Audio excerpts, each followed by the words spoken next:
The iconic Hanoi was aired on November and left stunning impressions for viewers all over the world. The 30-minute show has captured elements iconic to the city and looking at how they have evolved. Hanoi Times had a brief talk with the producer of Iconic Hanoi about her experience when filming the show. Well, Iconic Hanoi is a half-hour feature program that will air on CNN International in November. The program looks at how Hanoi is maintaining very iconic elements of its identity, but also how it's evolving. So we looked at it through the realms of style, business, technology, and the environment.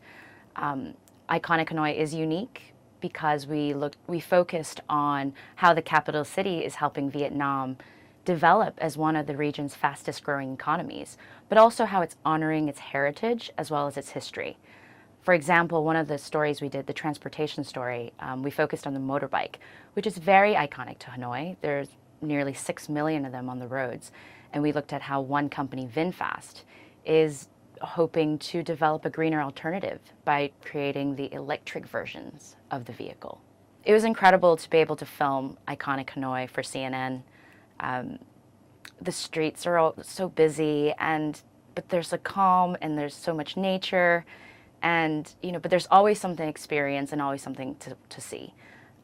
If I had to choose 3 words, I think one of them would be inspiring, as we met so many people on our journey, on our shoot, who are so passionate about what they're doing and working so hard to chase that goal. Another word I would use is charming. We did a lot of filming. We walked a lot around the Old Quarter, for example, and there's just so much history and a blend of cultures. The third word I would use is a community. We lived around Hoi Kim Lake.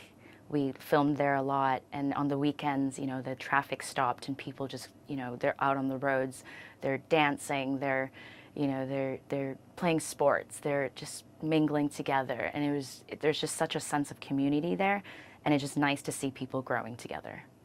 It would be great. I'd love to go back to Hanoi for CNN. There's just so many stories left to tell and so many sights to share with the world. I'd also love to go back in the capacity of a tourist, just to go back to the iconic sites and also eat a lot more delicious food, as well as meet people. There are so many iconic elements of Hanoi, iconic elements of the city, but for me, it's always going to be about the people. It was such a learning experience for me to be able to spend time with the people that are in our stories, as well as the community, just watching them do what they're so passionate about. And for me, it's always going to be about the people who are driving the city forward, who are improving their lives, improving the city, but also those who are working so hard to preserve, its heritage and its history. When I was there, the people are so hardworking, and but also encouraged to do what they love to do, which was really nice to see, and it was very touching for me.